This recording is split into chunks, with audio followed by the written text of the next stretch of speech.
लद्दाख में भारत के साथ चल रहे तनाव के बीच चीन भारत के पड़ोसी देशों में साम दाम दंडभेद की रणनीति अपना रहा है। नेपाल और श्रीलंका को भारत से दूर ले जाने की रणनीति के बाद चीन ने भूटान को लेकर नया विवाद खड़ा कर दिया है। चीन अब भूटान के भूभाग पर भी कब्जा जमाने की कोशिश कर रहा है। बीजिंग ने पूर्वी भूटान में स्थित साकतेंग वाइल्ड लाइफ सेंचुरी पर अपना दावा किया है, जिसे लेकर भूटान के विदेश मंत्रालय ने कड़ा विरोध दर्ज कराया है। नई दिल्ली स्थित भूटान के दूतावास ने चीन के दावे को लेकर टीमाच यानी विरोध पत्र जारी किया है। भूटान और चीन के औपचारिक कूटनीतिक संबंध नहीं है, हालांकि सीमा विवाद को लेकर दोनों पक्षों में बातचीत होती रही है। भूटान के पश्चिमी और मध्य क्षेत्रों को लेकर चीन के साथ सीमा विवाद रहा है, लेकिन भूटान के पूर्वी सेक्टर को लेकर कभी कोई विवाद नहीं रहा। चीन ने इससे पहले कभी साकतेंग वन्यजीव अभयारण्य पर दावा पेश नहीं किया था। कुछ विश्लेषकों का कहना है कि चीन भारत पर दबाव बनाने के लिए ऐसा कर रहा है। हाल ही में हुई ग्लोबल एनवायरनमेंट फैसिलिटी काउंसिल की 58वीं बैठक में चीन ने पहली बार इस इलाके पर अपना दावा पेश किया था। चीन ने कहा था कि साकतेंग वाइल्ड लाइफ सेंचुरी विवादित क्षेत्र है। चीन ने इसके साथ ही साकतेंग परियोजना के लिए फंडिंग का भी विरोध किया था।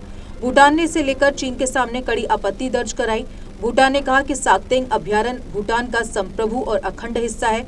हालांकि भूटान के विरोध के बावजूद चीन के विदेश मंत्रालय ने शनिवार को अपना दावा फिर से दोहराया। चीन के विदेश मंत्रालय ने कहा कि भूटान के साथ ईस्टर्न, सेंट्रल और वेस्टर्न सेक्टर को लेकर बहुत लंबे समय से सीमा विवाद रहा है। भारत की तरफ इशारा करते हुए चीन ने कहा कि भूटान चीन के सीमा विवाद में तीसरे पक्ष को उंगली उठाने का कोई हक नहीं है। दिलचस्प बात यह है कि भूटान चीन के बीच 1984 से लेकर 2016 तक हुई सीमा वार्ता में पूर्वी सेक्टर का मुद्दा कभी नहीं उठा। चीन इस नए दावे के बाद अगले दौर की होने वाली वार्ता में पूर्वी सेक्टर को भी बातचीत में शामिल कराने की कोशिश कर सकता है।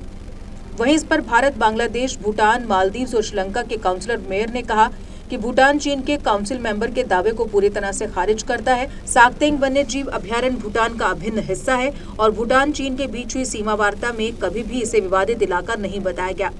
भूटान की तरफ से चीन के दावे को खारिज करने के बाद काउंसिल ने साकतेंग वन्यजीव अभयारण्य की फंडिंग को मंजूरी दे दी।